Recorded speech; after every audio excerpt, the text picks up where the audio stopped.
ദൂരത്തും ചാരത്തും ഭവനങ്ങൾക്കകത്തും വീതികളിലുമൊക്കെ നിന്ന് ഞങ്ങളെ ശ്രവിക്കുന്ന പ്രബുദ്ധരായ എല്ലാ ദേശനിവാസികൾക്കും പുനലൂർ ഗോസ്പൽ ടീമിന്റെ പേരിലുള്ള ക്രിസ്തീയ അഭിവാദ്യങ്ങൾ അറിയിക്കുന്നു. പുനലൂർ കേന്ദ്രീകരിച്ച് പ്രിയ ഷിഹാബുദ്ദീൻ ബ്രദറിന്റെ നേതൃത്വത്തിൽ നടത്തപ്പെടുന്ന ലഹരി വിരുദ്ധ സന്ദേശവും സുവിശേഷ ഘോഷണവുമാണ് ഈ ദേശത്തും എത്തിച്ചേർന്നത്. ഒരു പാരമ്പര്യ ഇസ്ലാമിക കുടുംബത്തിൽ ജനിച്ചു വളർന്നുവെങ്കിലും ജീവിതത്തിന്റെ പ്രതിസന്ധികളുടെ നടുവിലും പ്രതികൂലങ്ങളുടെ നടുവിലും ജീവിതത്തിൽ നിരാശ ബാധിച്ച ആത്മഹത്യയല്ലാതെ മറ്റൊന്നുമില്ല എന്ന് ചിന്തിച്ച ജീവിതാനുഭവത്തിന്റെ നടുവിലൂടെ താനും തന്റെ കുടുംബവും കടന്നുപോയപ്പോ തങ്ങളെ ഇറങ്ങി വന്ന് സ്നേഹിച്ച, തങ്ങളുടെ മതങ്ങൾക്കോ അല്ലെങ്കിൽ അനുഷ്ഠാനങ്ങൾക്കോ കർമ്മങ്ങൾക്കോ തങ്ങളുടെ സമുദായത്തിനോ നിസ്സഹായമായി നോക്കി നിൽക്കേണ്ടുന്ന അനുഭവത്തിൽ തന്റെ അടുക്കലേക്ക് ഇറങ്ങി വന്ന ദൈവസ്നേഹത്തിന്റെ ആഴം തന്റെ ജീവിതത്തിൽ പകർന്ന, ആത്മഹത്യയിൽ നിന്ന് ആ കുടുംബത്തെ വിടുവിച്ച കർത്താവായ യേശു ക്രിസ്തുവിനെ കുറിച്ച് ദേശദേശാന്തരങ്ങളിൽ സഞ്ചരിച്ച് ആ പ്രിയപ്പെട്ടവർ പ്രിയ ഷിഹാബുദ്ദീനും കുടുംബവും ഈ സത്യസുവിശേഷം വിളിച്ചറിയിച്ചുകൊണ്ടിരിക്കുന്നു. അങ്ങനെ ഞങ്ങൾക്കും ഈ ദേശത്ത് കടന്നു വന്ന അല്പമായി ഈ സനാതന സത്യസുവിശേഷത്തെ കുറിച്ച് അറിയിക്കുവാൻ ദൈവം അവസരം നൽകുന്നു. പണ്ടെങ്ങുമില്ലാത്തവണ്ണം നമ്മുടെ നാട്ടിൽ കൊലപാതകങ്ങളും അരാജകത്വവും മദ്യപാനവും ലഹരിമരുന്നിന്റെ ഉപയോഗവും കുഞ്ഞുങ്ങളെ പീഡിപ്പിക്കുന്ന അനുഭവങ്ങളും കുടുംബ ബന്ധങ്ങളുടെ തകർച്ചകളും ഒക്കെ വർദ്ധിച്ചു വന്നുകൊണ്ടിരിക്കുന്ന ഒരു കാലഘട്ടം. 18ഉം 19ഉം ഒക്കെ വയസ്സുള്ള കുഞ്ഞുങ്ങൾ തെരുവീതികളിൽ ഗൂണ്ടാ സംഘങ്ങളുടെ കുത്തേറ്റ് പിടഞ്ഞു മരിക്കുന്ന അനുഭവങ്ങൾ നമ്മുടെ തിരുവനന്തപുരത്തും എറണാകുളത്തുമൊക്കെ പട്ടണങ്ങളിൽ നിത്യ സംഭവങ്ങളായി മാറിക്കൊണ്ടിരിക്കുന്നു. മാത്രവുമല്ല, യൗവനക്കാരികളായ കുഞ്ഞുങ്ങൾ മക്കളിൽ അപ്പനില്ലാത്ത കുഞ്ഞുങ്ങളെ പ്രസവിക്കുകയും പ്രസവിക്കുന്ന കുഞ്ഞുങ്ങളെ ജനിച്ചു വീഴുന്ന കുഞ്ഞിനെ അതേ സമയം തന്നെ ശ്വാസം മുട്ടിച്ച് കൊലപ്പെടുത്തി വഴിയിലേക്കൊക്കെ വലിച്ചെറിയുന്ന സംഭവങ്ങൾ, അപ്പനെ അമ്മയൊക്കെ കൊണ്ടുചെന്ന് തീർത്ഥാടന കേന്ദ്രങ്ങളുടെ മുമ്പിൽ കൊണ്ടുപോയി ഉപേക്ഷിച്ചിട്ട് കടന്നുകളയുന്ന മക്കൾ, അപ്പനെ തലക്കടിച്ചു കൊല്ലുന്ന, അമ്മയെ വിഷം കൊടുത്തു കൊല്ലുന്ന,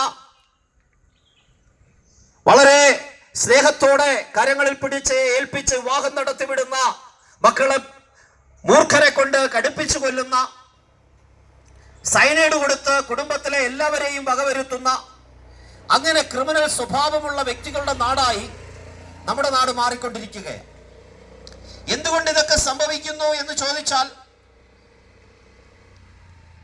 പലതരത്തിലുള്ള അഭ്യൂഹങ്ങൾ പലരും പറയാറുണ്ട്. നമ്മുടെ വിദ്യാഭ്യാസത്തിന്റെ കുഴപ്പമാണെന്ന് പറയുന്നവരുണ്ട്, സാമൂഹ്യ സ്ഥിതിയുടെ കുഴപ്പമാണെന്ന് പറയുന്നവരുണ്ട്, അല്ലെങ്കിൽ മതപരമായ വിദ്യാഭ്യാസത്തിന്റെ കുറവാണ്, അതുമല്ലെങ്കിൽ ഭക്തിയുടെ കുറവാണ്. ഇങ്ങനെയൊക്കെ പറയുന്ന പലരും നമ്മുടെ നാട്ടിലുണ്ടായി. എന്നാൽ വിദ്യാസമ്പന്നരായവരുടെ വ്യക്തികളെയൊക്കെ നിങ്ങളെടുത്ത് പരിശോധിച്ചു നോക്ക്. നമ്മുടെ ജയിലറുകളൊക്കെ സന്ദർശിച്ചാൽ പലപ്പോഴും സുവിശേഷവുമായി ജയിലറുകളിലൊക്കെ ഞങ്ങൾ പോയിട്ടുണ്ട്. അവിടെയൊക്കെ ചെല്ലുമ്പോൾ ഞങ്ങൾ കാണുന്ന കാര്യങ്ങൾ, വളരെ വിദ്യാസമ്പന്നരായ വ്യക്തികളാണ് ക്രിമിനൽ വിഷയങ്ങൾക്കൊക്കെ അടിമപ്പെട്ട് അവിടെ കഴിയുന്നത്. പലപ്പോഴും ഉന്നത കുലജാതർ എന്ന് പറയുന്നവർ അവിടെയുണ്ട്. മതത്തിന്റെയൊക്കെ അറിയപ്പെടുന്ന പുരോഹിതന്മാർ ജയിലിനകത്ത് കഴിയുന്നവരുണ്ട്. അപ്പോൾ ഇതൊന്നുമല്ല കാരണം. ജനിച്ചു വീഴുന്ന മതവും ജന്മം കൊണ്ട് കിട്ടിയ ഭക്തിയും ഒന്നും ആരെയും ക്രിമിനൽ സ്വഭാവങ്ങളിൽ നിന്ന് പുറത്തു കൊണ്ടുവരുന്നില്ല. ഉന്നത വിദ്യാഭ്യാസം ലഭിച്ചതുകൊണ്ട് ആരും ക്രിമിനൽ സ്വഭാവങ്ങളിൽ നിന്ന് പുറത്തു വരുന്നില്ല. സാമ്പത്തികമായ ഉന്നമനമുള്ളത് കൊണ്ട് ആരും ക്രിമിനൽ സ്വഭാവത്തിൽ നിന്ന് പുറത്തു വരുന്നില്ല.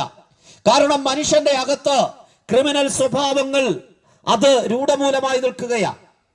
വിശുദ്ധ ബൈബിൾ ഇതിനെക്കുറിച്ച് പറയുന്നത് പാപം എന്ന് പറയുന്ന വാക്കാണ് അതിന് ഉപയോഗിച്ചിട്ടുള്ളത്. ആദിമ മനുഷ്യനായ ആദത്തെ ദൈവം സൃഷ്ടിച്ചു. ആദത്തെ ദൈവം സൃഷ്ടിച്ചത് സ്വന്തം ഛായയിലും സാദൃശ്യത്തിലും തന്റെ സ്വരൂപത്തിലുമാണ് സൃഷ്ടിച്ചത്. ദൈവം ആത്മാവാകുന്നു. അതുകൊണ്ട് ആത്മാവുള്ളവരായിട്ടാണ് മനുഷ്യനെ സൃഷ്ടിച്ചത്. മൃഗങ്ങളെയും പക്ഷിലാദികളെ ഒക്കെ സൃഷ്ടിച്ചപ്പോൾ അതിനൊന്നും ആത്മാവില്ലായിരുന്നു. എന്ന ആത്മാവോടുകൂടി ഭൂമിയിൽ സൃഷ്ടിക്കപ്പെട്ടത് മനുഷ്യനാണ്. ദൈവം ആത്മാവാണ്. ആത്മാവാകുന്ന ദൈവത്തോട് ബന്ധം പുലർത്തുവാൻ മനുഷ്യന്റെ അകത്ത് ദൈവം പ്രത്യേകമായി നൽകപ്പെട്ടതാണ് ആത്മാവ്. ആത്മാവിലൂടെയാണ് മനുഷ്യന് ദൈവവുമായി ബന്ധപ്പെടുന്നത്. അങ്ങനെ മാത്രമേ മനുഷ്യന് ദൈവവുമായി ബന്ധപ്പെടാനും കഴിയൂ. എന്നാൽ ദൈവത്തോടുള്ള ബന്ധത്തിലും ദൈവത്തോടുള്ള കൂട്ടായ്മയിലും ദൈവത്തോടുള്ള സ്നേഹത്തിലും ദൈവത്തിന്റെ തേജസ്സിനകത്തും മനുഷ്യൻ വസിക്കണം എന്നുള്ളതായിരുന്നു ദൈവത്തിന്റെ ആഗ്രഹം. എന്നാൽ ദൈവത്തിന്റെ ആഗ്രഹത്തിനെതിരായി അവൻ സ്വയം നന്മയും തിന്മയും ഒക്കെ തിരിച്ചറിയുവാനും അവന്റെ ഇഷ്ടപ്രകാരം ജീവിക്കുവാനും അവനെടുത്ത തീരുമാനമാണ് പാപം എന്ന് പറയുന്നത്. വേദപുസ്തകത്തിൽ അത് മനോഹരമായ ഒരു പഴത്തെക്കുറിച്ചും അതുപോലെ ഏദൻ തോട്ടത്തെക്കുറിച്ചുമുള്ള ഒക്കെ വിവരണങ്ങൾ അവിടെ കൊടുത്തിട്ടുണ്ടെങ്കിലും മനസ്സിലാകുന്ന രൂപത്തിൽ പറഞ്ഞാൽ ഇത്രയേ ഉള്ളൂ: മനുഷ്യന്റെ സ്വന്തം ഇഷ്ടത്തിലും സ്വന്തം തീരുമാനത്തിലും ദൈവത്തെ കൂടാതെ മനുഷ്യൻ ജീവിക്കാൻ തീരുമാനിച്ചു. ദൈവത്തിന്റെ കൂട്ടായ്മയിൽ നിന്ന് മാറി നിൽക്കുവാൻ അവൻ തീരുമാനിച്ചു. അതാണ് പാപം. ആ പാപം എന്ന് മനുഷ്യന്റെ ജീവിതത്തിൽ പ്രവേശിച്ചുവോ അന്ന് മുതൽ ഈ ഭൂമിയിൽ ജനിക്കുന്നവരെല്ലാം പാപത്തോടെ ജനിക്കുന്നു എന്ന് വേദപുസ്തകം പറയുന്നു. കാരണം ഒരു മനുഷ്യനിൽ നിന്നാണ് ലോകത്തിലെ സകല മനുഷ്യരും ജനിക്കപ്പെട്ടത്. തലയിൽ നിന്ന്, ദൈവത്തിന്റെ തലയിൽ നിന്ന് ഒരു കൂട്ടം മനുഷ്യരെയും നെഞ്ചിൽ നിന്ന് മറ്റൊരു കൂട്ടം മനുഷ്യരെയും അരയിൽ നിന്ന് മറ്റൊരു കൂട്ടത്തെയും കാലിൽ നിന്ന് മറ്റൊരു കൂട്ടത്തെയും ഒക്കെ സൃഷ്ടിച്ചു എന്ന് പറയുന്ന ഫിലോസഫികളൊക്കെ പരക്കുന്ന നാട്ടിൽ ബൈബിൾ പറയുന്നു ഒരൊറ്റ മനുഷ്യനിൽ നിന്ന്, സ്വന്തം ഛായയിൽ ദൈവം സൃഷ്ടിച്ച സ്വന്തം മനുഷ്യനിൽ നിന്ന് സകല മാനവജാതിയും ഉണ്ടായി. അതുകൊണ്ട് തന്നെ സകല മനുഷ്യനും സഹോദരങ്ങളാണ്. ഇവിടെ ഹിന്ദുവായി ജനിക്കുന്നവനും ക്രിസ്ത്യാനിയായി ജനിക്കുന്നവനും മുസൽമാനായി ജനിക്കുന്നവനും പാഴ്സിയായി ജനിക്കുന്നവനും ബുദ്ധമതക്കാരനും ജൈനമതക്കാരനും എല്ലാവരും ഒരേ മനുഷ്യനിൽ നിന്ന് ജന്മം കൊണ്ടവരാ. അപ്പൊ ഒരു മനുഷ്യനിൽ ജനിച്ച സകലരും സഹോദരങ്ങളാണ്. അവരെല്ലാം സഹോദരങ്ങളാണ് എന്ന് മാത്രമല്ല, അവരുടെ എല്ലാം പൂർവ്വപിതാവ് ആദം എന്ന് പറയുന്ന ഒരു മനുഷ്യനായതുകൊണ്ട് ആദത്തിൽ പ്രവേശിച്ച പാപം തലമുറ തലമുറയായി കൈമാറ്റം ചെയ്യപ്പെട്ട് ഇന്ന് ഈ ഭൂമിയിൽ ജനിക്കുന്ന മനുഷ്യന്റെ മേലും ആ പാപം പെരുകിക്കൊണ്ടിരിക്കുകയാണ്. എന്ന് മനുഷ്യൻ പാപത്തിൽ ജനിച്ചുവോ, പാപത്തിൽ വീണുവോ, അല്ലെങ്കിൽ ആദാം പാപത്തിനകത്ത് വീണുവോ, അതിനുശേഷമാണ് ഭൂമിയിൽ ആദാം ഔവ ദമ്പതിമാർക്ക് മക്കൾ ജനിക്കുന്നത്. അന്ന് മുതൽ അവരുടെ കുഞ്ഞുങ്ങൾ മുഴുവൻ ജനിക്കുന്നത് പാപത്തിലാണ്. അതുകൊണ്ട് തന്നെ സകല മനുഷ്യനും പാപത്തോടെ ഭൂമിയിൽ ജനിക്കുന്നു. ഇനി ഏത് ജാതിയിൽ ജനിച്ചെന്ന് പറഞ്ഞാലും, എത്ര ക്രൈസ്തവ പാരമ്പര്യമുള്ള കുടുംബത്തിൽ ജനിച്ചെന്ന് പറഞ്ഞാലും, എത്ര വലിയ സാമ്പത്തിക സ്ഥിതിയുള്ള കുടുംബത്തിൽ ജനിച്ചെന്ന് പറഞ്ഞാലും, ഏതൊക്കെ വിദ്യാഭ്യാസപരമായി എത്ര ഉന്നതിയിലുള്ള സാമുദായികപരമായി ഉന്നതിയിലുള്ള കുടുംബങ്ങളിൽ ജനിച്ചെന്ന് പറഞ്ഞാലും സകല മനുഷ്യനും പാപത്തോടെ ജനിക്കുന്നു എന്നാണ് വേദപുസ്തകം പറയുന്നത്. അതിന് ദേശവ്യത്യാസമില്ല, അതല്ലെങ്കിൽ മതവ്യത്യാസമില്ല, ജാതി വ്യത്യാസമില്ല, സാമുദായിക വ്യത്യാസമില്ല, നിറവ്യത്യാസമില്ല, ലിംഗവ്യത്യാസമില്ല. സകല മനുഷ്യനും പാപത്തോടെ ഭൂമിയിൽ ജനിക്കുന്നു. പാപത്തോടെ ഭൂമിയിൽ ജനിക്കുന്ന മനുഷ്യന് ദൈവത്തോട് ബന്ധമില്ല. പാപത്തോടെ ഭൂമിയിൽ ജനിക്കുന്ന മനുഷ്യന് ദൈവത്തോട് ബന്ധപ്പെടാനും ദൈവത്തോട് കൂട്ടായ്മ ആചരിക്കാനും കഴിയില്ല എന്നുള്ളതാണ് വേദപുസ്തകം പറയുന്നത്. അവന് ദൈവത്തോട് ഒരു ബന്ധവുമില്ല. അങ്ങനെ ദൈവത്തോട് ബന്ധമില്ലാത്ത മനുഷ്യൻ ദൈവത്തോട് ബന്ധം സ്ഥാപിക്കുവാനും ദൈവത്തോടുള്ള ഐക്യത്തിലും കൂട്ടായ്മയിലും മുന്നോട്ട് പോകുവാനും അവൻ കണ്ടുപിടിച്ച മാർഗങ്ങളാണ് മതങ്ങൾ. നിരവധി മതങ്ങൾ ഭൂമിയിൽ ആരംഭിച്ചു. മതത്തിന്റെയൊക്കെ ഉൽപ്പത്തി പഠിക്കുമ്പോൾ അതൊക്കെ ഗോത്രവർഗക്കാരുടെ ഇടയിൽ ആരംഭിച്ച പ്രൈം റിലീജിയനാണ് പ്രാകൃത മതങ്ങൾ. അവരെ പ്രകൃതി ശക്തികളെയും അവർ ഭയക്കുന്ന മൃഗങ്ങളെയും അവർ ഭയക്കുന്ന പലതരത്തിലുള്ള കാലാവസ്ഥകളെയും ഒക്കെ അവർ ആരാധിക്കാൻ തുടങ്ങി. അവയുടെയൊക്കെ രൂപങ്ങളും പടങ്ങളും അവയുടെയൊക്കെ പലതരത്തിലുള്ള രൂപങ്ങളൊക്കെ ശരീരത്തിൽ ധരിച്ചുകൊണ്ട് അതിനെയൊക്കെ ആരാധിച്ച രീതി, അങ്ങനെയൊക്കെയാണ് മതങ്ങൾ ഭൂമിയിൽ രൂപം കൊള്ളുന്നത്. അതിൻ്റെയൊക്കെ ഒരു വളർന്നു വന്ന പുതിയ വികസിതമായ രൂപമാണ് ഇന്ന് ഭൂമിയിൽ കാണുന്ന സകല മതങ്ങളും. ഈ മതങ്ങൾ പലവിധത്തിലുള്ള കർമ്മങ്ങൾ ഭൂമിയിൽ ആരംഭിച്ചു. നിരവധിയായ കർമ്മങ്ങൾ മതങ്ങൾ ചില പ്രത്യേക സ്ഥലങ്ങളിൽ, ചില പ്രത്യേക മലകളിൽ, ചില പ്രത്യേക വസ്തുക്കളിലൊക്കെ ദൈവസാന്നിധ്യം ഉണ്ടെന്ന് മതങ്ങൾ പഠിപ്പിക്കാൻ തുടങ്ങി. ആ സ്ഥലങ്ങളിലേക്ക് തീർത്ഥാടനങ്ങൾ, ആ വസ്തുക്കളെ പ്രത്യേകമായി ആരാധിക്കുക, ആ വസ്തുക്കളെ കേന്ദ്രീകരിച്ച് ആരാധനകളും പ്രാർത്ഥനകളും നടത്തുക, പ്രത്യേക സ്ഥലങ്ങളിൽ ആരാധനാലയങ്ങൾ നിർമ്മിക്കുക.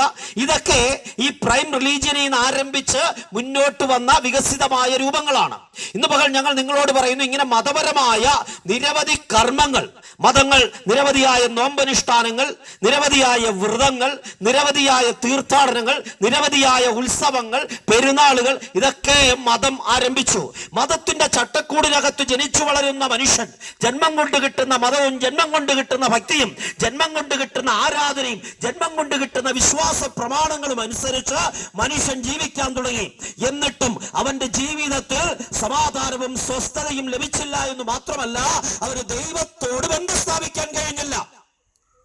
അങ്ങനെയാണ് മാനവകുലത്തിന് മനുഷ്യൻ ദൈവത്തോട് ബന്ധം സ്ഥാപിക്കാൻ കഴിയാതിരുന്നത് കൊണ്ട് ദൈവം പ്രത്യേകമായി ഒരു മനുഷ്യനെ, അബ്രഹാം എന്ന് പറഞ്ഞ ഒരു മനുഷ്യനെ തെരഞ്ഞെടുത്ത് അബ്രഹാമിലൂടെ ഒരു ജനതയെ, ഇസ്രായേൽ എന്ന് പറയുന്ന ഒരു ജനതയെ പ്രത്യേകമായി രൂപപ്പെടുത്തിയെടുത്ത് പ്രത്യേകമായ ഒരു മതത്തിന്റെ ചട്ടക്കൂടിൽ, യഹൂദ മതത്തിന്റെ ചട്ടക്കൂടിനകത്ത് ഈ ഭൂമിയിലേക്ക് സ്വർഗത്തിലെ ദൈവം മനുഷ്യനായി അവതരിക്കുവാനിടയായി തീർന്നു.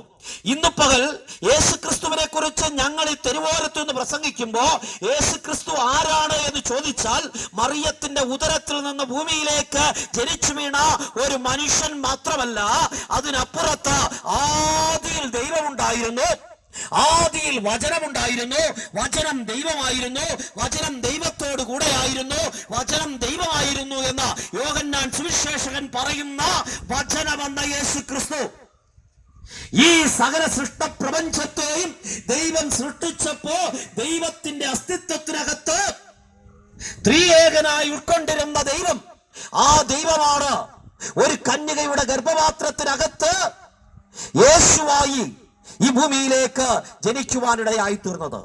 യേശു ആരാണ് എന്ന ചോദ്യത്തിന് വിശുദ്ധ ബൈബിൾ തരുന്ന ഉത്തരം ഇതാണ്: യേശു പൂർണ്ണ ദൈവമായിരുന്നു. പൂർണ്ണ ദൈവമായിരുന്നവൻ, ദൈവത്തോടുള്ള തന്റെ സമത്വത്തിൽ വസിച്ചവൻ, ദൈവത്തിന്റെ തേജസ്സിൽ വസിച്ചവൻ, പിതാവിന്റെ മടിത്തട്ടിലായിരുന്ന ഏകജാതനായ പുത്രൻ ഈ ഭൂമുഖത്തേക്ക്, താണഭൂമിയിലേക്ക് ഒരു പൂർണ്ണ മനുഷ്യനായി അവതരിക്കുവാനിടയായി തീർന്നു. യേശു ഭൂമിയിൽ മനുഷ്യനായി അവതരിച്ചു. പക്ഷി മൃഗാദികളായിട്ടല്ല, അല്ലെങ്കിൽ ഏതെങ്കിലും വസ്തുവയായിട്ടല്ല ഭൂമിയിലേക്ക് വന്നത്, മനുഷ്യനായി വന്നു. എന്തിനാ മനുഷ്യനായി വന്നതെന്നറിയാമോ? ഒരു മനുഷ്യന്റെ ജീവിതത്തിലെ ബലഹീനതകളും അവന്റെ പ്രതിസന്ധികളും അവന്റെ പ്രശ്നങ്ങളും അവന്റെ കണ്ണുനീരിന്റെ അനുഭവങ്ങളും അതിലൂടെയൊക്കെ യേശു കടന്നുപോയി. ഒരു മനുഷ്യൻ കടന്നു പോകുന്ന പ്രലോഭനങ്ങളുടെ അനുഭവങ്ങളിലൂടെ യേശു കടന്നുപോയി. അതിലൊക്കെ ഉപരിയായി യേശു ക്രിസ്തു മാനവകുലത്തിന്റെ മുഴുവൻ പാപവും സ്വന്തം ശരീരത്തിൽ വഹിക്കുവാനിടയായി തീർന്നു. യേശു എന്തിനു ഭൂമിയിലേക്ക് വന്നു? ഉത്തരവിതാണ്: മനുഷ്യന്റെ പാപം സ്വന്തം ശരീരത്തിൽ വഹിച്ച പാപത്തിന്റെ പരിഹാരം ചെയ്യുവാൻ യേശു ഭൂമിയിലേക്ക് വന്നു. പാപം ചെയ്ത് ദൈവത്തിൽ നിന്ന് അകന്നുപോയ മനുഷ്യന് ദൈവത്തോട് ബന്ധമില്ലാതായിരുന്നപ്പോ ദൈവത്തോട് മനുഷ്യരെ നിരപ്പിക്കുവാൻ, മനുഷ്യരെ ദൈവത്തോട് ബന്ധിപ്പിക്കുവാൻ, ദൈവത്തിന്റെ കൂട്ടായ്മയിലേക്ക് മനുഷ്യനെ മടക്കി കൊണ്ടുപോകുവാൻ, മനുഷ്യൻ ചെയ്യുന്ന കർമ്മങ്ങൾക്കോ ആചാരങ്ങൾക്കോ അനുഷ്ഠാനങ്ങൾക്കോ കഴിയാതിരിക്കുമ്പോ അവനെ ദൈവത്തോടുള്ള കൂട്ടായ്മയിലേക്ക് മടക്കി കൊണ്ടുപോകുവാൻ, അവന്റെ പാപത്തിന് പരിഹാരം വരുത്തുവാൻ, മനുഷ്യൻ ചെയ്യുന്ന മതപരമായ കർമ്മങ്ങൾക്കോ ആചാരങ്ങൾക്കോ കഴിയാതിരിക്കുമ്പോ അവന്റെ പാപത്തിന്റെ ശിക്ഷ സ്വന്തം ശരീരത്തിൽ ഏറ്റുവാങ്ങി, മരണം, പാപത്തിന്റെ ശമ്പളം മരണം എന്ന് വേദപുസ്തകം പറയുന്ന, കുറച്ചുകൂടി വ്യക്തമായി പറഞ്ഞ പാപത്തിന്റെ ആത്യന്തിക ശിക്ഷയായ മരണം സ്വന്തം ശരീരത്തിൽ ഏറ്റെടുക്കുവാൻ യേശു ഭൂമിയിലേക്ക് വന്നു. യേശു ഭൂമിയിലേക്ക് വന്നത് മനുഷ്യന്റെ പാപത്തിന്റെ പരിഹാരകനായി കാൽവരിയിൽ മരിക്കാനാ വന്നത്. കാൽവരി ക്രൂശിലെ യേശു മാനവകുലത്തിന്റെ പാപത്തിന്റെ പരിഹാരം ചെയ്യുവാൻ ഇടയായി തീർന്നു. ഇന്ന് പകൽ ഈ തെരുക്കോടുകളിൽ നിന്നുകൊണ്ട് ഞങ്ങൾ വിളിച്ചു പറയട്ടെ: യേശു ഈ ലോകത്തിൽ ജനിച്ചു വീണ സകല മനുഷ്യന്റെയും പാപത്തിന്റെ പരിഹാരം കാൽവരി ക്രൂശിൽ നിർവഹിച്ചുകൊണ്ട് മാനവകുലത്തെ പാപത്തിൽ നിന്ന് പുറത്തു കൊണ്ടുവരുവാനിടയായി തീർന്നു.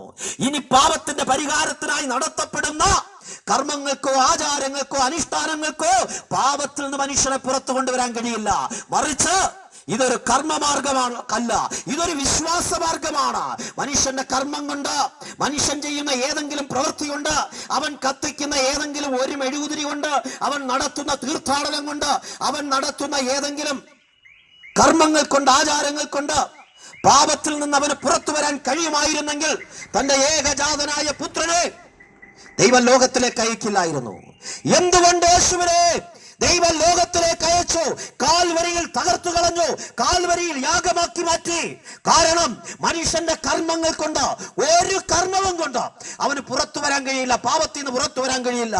അതുകൊണ്ട് മറ്റൊരു മാർഗം കൊണ്ടും മനുഷ്യന് പുറത്തു വരാൻ, പാപത്തിൽ നിന്ന് പുറത്തു വരാൻ കഴിയാതിരിക്കുമ്പോ പാപത്തിന്റെ അഗാധ കൂപത്തിൽ നിന്ന് മനുഷ്യനെ പുറത്തു കൊണ്ടുവരുവാൻ സ്വർഗത്തിലെ ദൈവം തന്റെ ഏകജാതനായ പുത്രനെ ഉലകത്തിലേക്ക് അയച്ച് കാൽവരിയിൽ യാഗമായി ഏൽപ്പിക്കുവാൻ ഇടയായി തീർന്നു.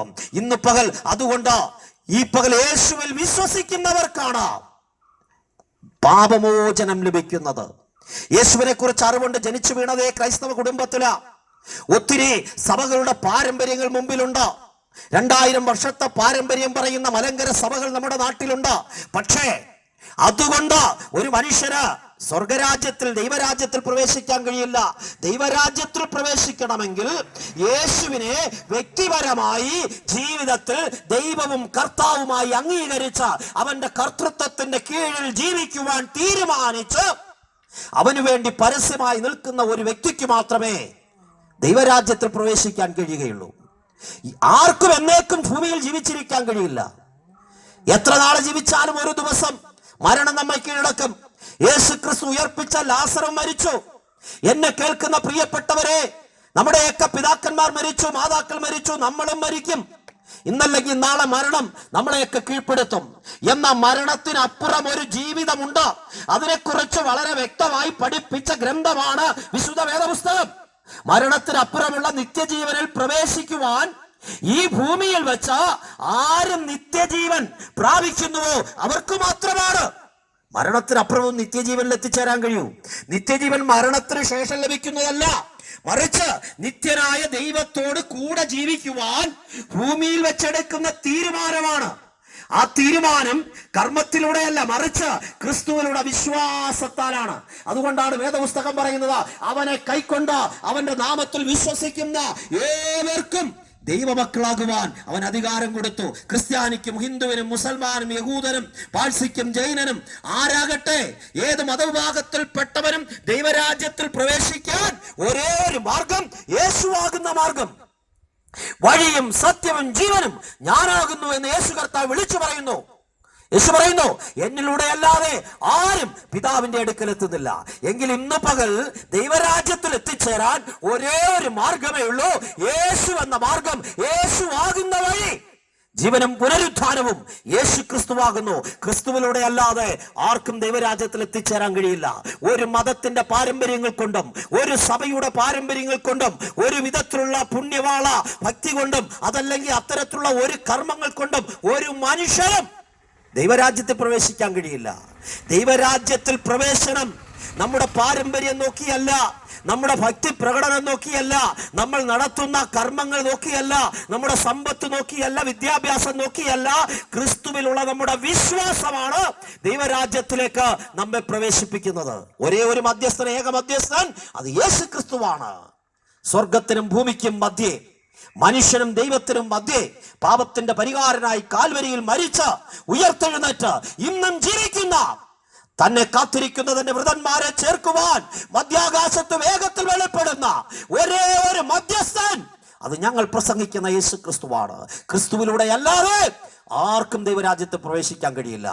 ആ ക്രിസ്തു എന്ന ഏക മധ്യസ്ഥനിലൂടെ ദൈവരാജ്യത്തിലേക്ക്, നിത്യജീവനിലേക്ക്, നിത്യസമാധാനത്തിലേക്ക്, നിത്യമായ ആനന്ദത്തിലേക്ക് നിങ്ങൾക്കും പ്രവേശിക്കാം. ഞങ്ങളൊക്കെ ജീവിതത്തിന്റെ മേഖലകളിൽ, തകർക്കപ്പെട്ട അനുഭവങ്ങളിൽ, ആർക്കും വേണ്ടാതെ കിടന്ന അനുഭവങ്ങളിൽ, എല്ലാവരാലും തള്ളപ്പെട്ട അനുഭവങ്ങളിൽ, കുടുംബത്തിനും നാട്ടുകാർക്കുമൊക്കെ തലവേദനയായി ജീവിച്ച അനുഭവങ്ങളിൽ ഞങ്ങളെ ജീവിതത്തിലേക്ക് മടക്കി കൊണ്ടുവന്ന ഒരു യേശുവുണ്ട്.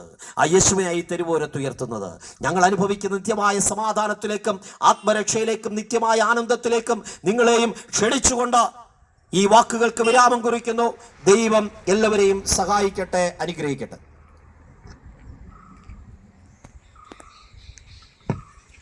ഞങ്ങൾ നിങ്ങൾക്ക് വേണ്ടി പ്രാർത്ഥിക്കാൻ പോകുകയാണ്.